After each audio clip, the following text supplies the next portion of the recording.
Bonjour chers frères et sœurs, bienvenue sur le réseau d'édification chrétienne REC, votre serviteur Célestin Oufou. Il nous fait plaisir ce matin de reprendre ou de continuer nos études bibliques. Et ce matin, nous regardons toujours l'épître de Jacques, mais au chapitre 2. Prions ensemble et recommandons ces instants à la grâce du Seigneur, afin que lui-même, dans sa miséricorde et dans toute sa compassion, non seulement nous instruise, mais nous donne la force d'appliquer ce qu'il nous fait connaître, ce qu'il nous fait découvrir dans toute sa grâce et dans toute sa miséricorde. Prions. Seigneur, ce matin, nous voulons te bénir. Nous voulons te dire merci pour la grâce que tu nous fais, l'opportunité que tu nous donnes de nous retrouver encore. Et Seigneur, de pouvoir regarder ta parole. Viens, enseigne-nous par elle et puis éduque-nous par elle. Transforme-nous par elle. Merci pour ta fidélité, Seigneur. Merci, toi Dieu qui ne change pas, toi qui es notre force, notre secours, notre appui. Que ton nom soit béni. Merci pour ta fidélité dans nos vies. Merci, Seigneur. Bénis ces instants pour nous et enseigne-nous au nom de Jésus. Amen. Donc, je disais, nous regardons donc Jacques au chapitre 2, mais nous irons du verset 1 au verset 13. Et prochainement, nous allons continuer pour finir le chapitre 2. Donc, je lis le texte pour nous permettre de nous en imprégner. Mes frères, que votre foi en notre glorieux Seigneur Jésus-Christ soit exempt de tout favoritisme. Supposez en effet qu'il entre dans votre assemblée un homme avec un anneau d'or et un habit magnifique, et qu'il y entre aussi un pauvre misérablement vêtu. Si tournant vos regards vers celui qui porte l'habit magnifique, vous lui dites, toi assis-toi ici à cette place d'honneur, et si vous dites au pauvre, toi tiens-toi là debout, ou bien assis-toi au-dessous de mon marchepied, ne faites-vous pas en vous-même une distinction et n'êtes-vous pas des juges aux pensées mauvaises? Écoutez, mes frères bien-aimés, Dieu n'a-t-il pas choisi les pauvres aux yeux du monde pour qu'ils soient riches en la foi et héritiers du royaume qu'il a promis à ceux qui l'aiment? Et vous, vous avilissez le pauvre. N'est-ce pas les riches qui vous oppriment et qui vous traînent devant les tribunaux? N'est-ce pas eux qui outragent le beau nom que vous portez? Si vous accomplissez la loi royale selon l'Écriture, tu aimeras ton prochain comme toi-même, vous faites bien. Mais si vous faites du favoritisme, vous commettez un péché. Vous êtes condamnés par la loi comme des transgresseurs. Car quiconque observe toute la loi, mais pêche contre un seul commandement devient coupable de tous. En effet, celui qui a dit « tu ne commettras point d'adultère » a dit aussi « tu ne tueras point ». Or, si tu ne commets point d'adultère, mais que tu commettes un meurtre, tu deviens transgresseur de la loi. Parlez et agissez comme devant être jugés par une loi de liberté, car le jugement est sans miséricorde pour qui n'a pas fait miséricorde. La miséricorde triomphe du jugement. Amen. Donc la miséricorde triomphe du jugement. L'essence de ce passage, effectivement, vient agir sur, ou nous interpelle en ce qui concerne le favoritisme. Or, nous savons que notre Dieu, il ne fait pas exception de personne. Il ne fait pas de favoritisme. Donc, il nous interpelle ce matin par rapport à nos attitudes. Et d'emblée, lorsque nous regardons les premiers versets, mais d'abord le verset 1, il nous montre de façon magnifique et glorieuse encore la gloire qui revient à notre Seigneur Jésus. Il dit, mes frères, que votre foi en notre glorieux Seigneur Jésus-Christ soit exempte de tout favoritisme. Donc notre foi attachée au Seigneur Jésus-Christ doit être exempte de tout favoritisme, de toute acception de personne. Et donc partant de là, il va le développer en donnant des exemples afin que nous puissions comprendre l'importance d'agir comme notre Seigneur Jésus a agi sans faire de favoritisme. Autant il a appelé les pauvres, autant il a appelé les riches. Autant il a appelé les grands, autant il appelle aussi les vieillards, il appelle les enfants, autant il appelle les jeunes. Donc, c'est attirer notre attention dans notre marche avec lui, dans nos relations les uns envers les autres, dans nos communautés, comment nous devons nous tenir. Comment nous devons nous tenir. Donc, regardons à partir du verset 2. Il donne une supposition. Il dit, supposez, en effet, qu'il entre dans votre assemblée un homme avec un anneau d'or et un habit magnifique, et qu'il y entre aussi un pauvre misérablement vêtu. Donc, il nous donne ici deux identités. Il nous donne deux personnalités. Donc, une personne qui est aisée, une personne qui est magnifiquement habillée avec tous les apparats de richesse autour de lui ou sur lui. Tandis que dans l'autre personnalité, c'est une personne pauvre, misérable, qui certainement viendra avec un habit, des pantalons, un habit délavé, des pantalons délavés, des fois même avec des chaussures trouées. Et l'autre va rentrer avec un habit magnifique. Alors, quelle serait notre attitude? C'est là la question en réalité. Quelle est notre attitude en face de deux personnalités ou de deux personnes de ce genre que nous rencontrons qui arrivent dans notre communauté ou que nous croisons? Quelle est notre attitude? Alors regardons. Il dit, si tournant vos regards vers celui qui porte l'habit magnifique, vous lui dites, toi assis-toi ici, à cette place d'honneur, et si vous dites au pauvre, toi tiens-toi là debout, ou bien assis-toi au-dessous de mon marchepied. Ne faites-vous pas en vous-même une distinction et n'êtes-vous pas des juges aux pensées mauvaises? Donc ici, pourquoi il parle de juges aux pensées mauvaises? Il parle de juges aux pensées mauvaises parce que nous aurions décidé en fonction de l'apparence des uns et des autres. Nous aurions décidé sans tenir compte de la vie ou de ce que les uns et les autres vivent. Nous avions décidé par apparence, par distinction. Nous sommes laissés influencer par l'apparence des uns et des autres. Alors il dit, nous sommes des juges aux pensées mauvaises. Comme nous avons méprisé le pauvre en cherchant à élever le riche. Pourquoi? À cause de leurs conditions sociales. Il dit, pour cela, nous sommes des juges aux pensées mauvaises. Il dit, n'êtes-vous pas là en train de faire une distinction parce que l'autre est magnifiquement habillé, parce que l'autre présente bien, alors on lui donne une position élevée. Parce que l'autre, tandis que l'autre du moins est modestement habillé, on va lui donner une position basse. Alors il dit, si nous agissons ainsi, nous sommes des juges aux pensées mauvaises. Il dit, n'êtes-vous pas en train de faire une distinction de la sorte? Donc nous sommes interpellés sur nos jugements, sur nos appréciations des situations. Nous sommes interpellés sur nos rapports les uns envers les autres. Alors au verset 5, il dit, « Écoutez mes frères bien-aimés, Dieu n'a-t-il pas choisi les pauvres aux yeux du monde pour qu'ils soient riches en la foi et héritiers du royaume qu'il a promis à ceux qui l'aiment? Et vous, vous avilissez le pauvre. N'est-ce pas les riches qui vous oppriment et qui vous traînent devant les tribunaux? N'est-ce pas eux qui outragent le beau nom que vous portez? Si vous accomplissez la loi royale selon l'Écriture, la loi royale en réalité c'est quoi? C'est tu aimeras ton prochain comme toi-même. Vous faites bien. Alors il dit, si nous aimons nos prochains comme nous-mêmes, quel qu'il soit modestement habillé, nous allons l'aimer. Pas à cause de ses apparats, pas à cause de son accoutrement, mais on va l'aimer parce que Dieu l'aime. On va l'aimer parce que nous-mêmes on s'aime. Alors si on s'aime, on va aimer les autres. Je vais relire la loi royale. Il dit, tu aimeras ton prochain comme toi-même. Donc si tu t'aimes, alors aime ton prochain comme toi-même.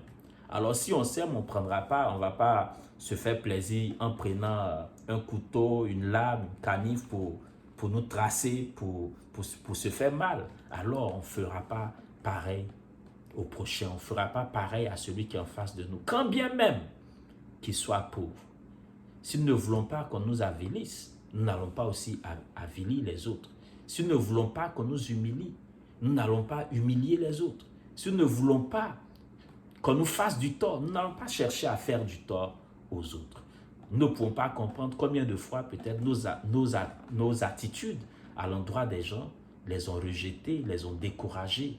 Combien de fois nos attitudes ou nos approches à l'endroit des autres a fait qu'ils se sont renfermés, a fait même, pour certains même, ont rebroussé chemin tandis ils venaient se joindre à nous dans un groupe, dans une communauté quelconque. Mais nos attitudes ont fait en sorte que ces personnes se sont senties frustrées à cause de l'acception de personnes, à cause de la distinction que nous avions commencé à faire entre les uns et les autres, selon leur apparence. Alors ce matin, le Seigneur est en train de nous interpeller là-dessus. Et au verset 6 et 7, il parle quand même du riche et du pauvre. Il a choisi aussi le pauvre, afin qu'il soit riche en la foi. Mais autant le riche aussi est choisi pour qu'il soit riche en la foi, le pauvre aussi est choisi pour qu'il soit riche en la foi. Et plus loin, il va dire, mais il nous interpelle sur l'attitude des riches. Il dit, mais c'est eux je vais lire la partie là, il dit, mais n'est-ce pas eux qui outragent le beau nom que vous portez? Ce sont même les riches qui outragent le beau nom qu'on porte. C'est-à-dire le beau nom de Christ qu'on porte sur nous. Certains riches vont l'outrager parce qu'ils ne connaissent pas la vérité. Ce qu'ils connaissent, c'est leur richesse. Or, ils oublient que la richesse, la source de la richesse, c'est Dieu lui-même.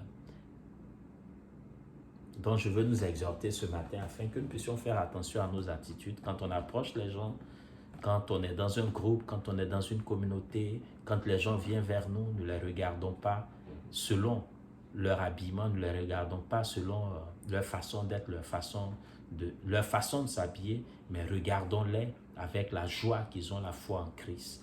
Et Dieu fait le reste lui-même. Amen. Donc aimons les autres comme nous-mêmes. Autant on ne veut pas être humilié, ne cherchons pas à humilier les autres par nos attitudes, par nos comportements. Et chacun de nous a certainement vécu un moment de frustration dans sa vie.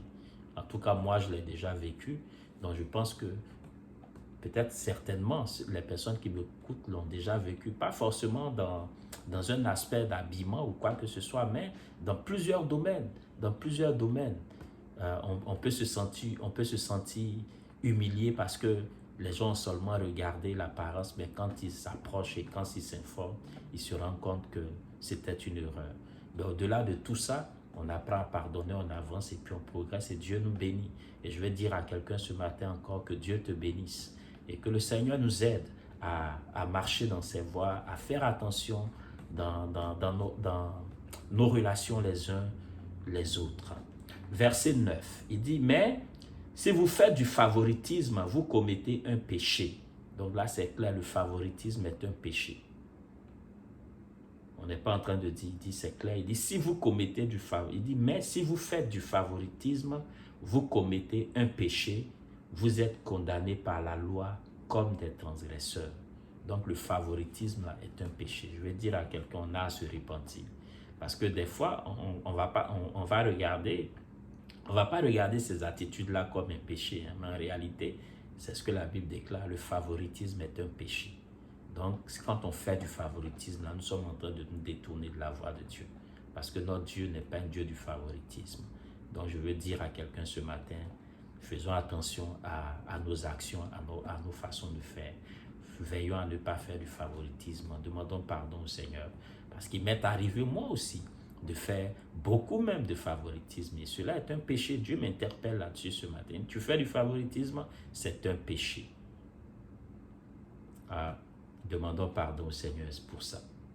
Il dit, vous êtes condamnés par la loi comme des transgresseurs. Car quiconque observe toute la loi, mais pêche contre un seul commandement devient coupable de tous. En effet, celui qui a dit, tu ne commettras point d'adultère, a dit aussi, tu ne tueras point.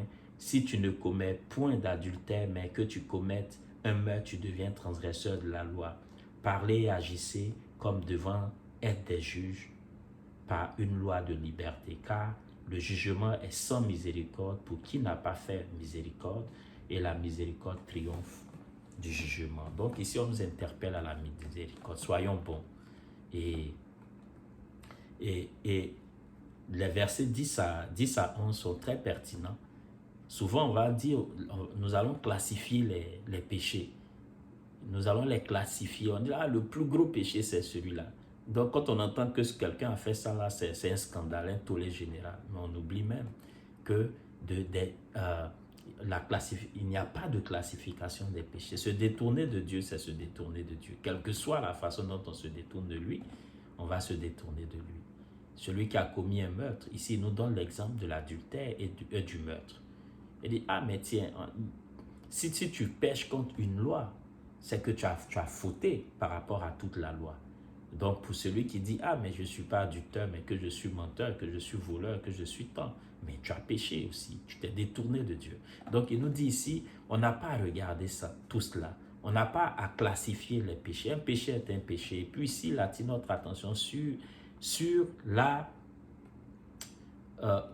il attire notre attention sur l'acception de personnes, voilà, sur le favoritisme, c'est le mot que je précise qui est utilisé ici. Donc, il attire notre attention sur le favoritisme.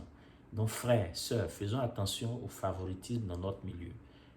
Et faisons attention à ne pas classifier nos péchés, à ne pas les classifier. Ça, c'est le péché haut degré, le péché moyen degré, le péché petit degré. Donc, petit degré, un péché est un péché parce que Dieu est saint. Il nous interpelle dessus, c'est sa parole qui est la vérité.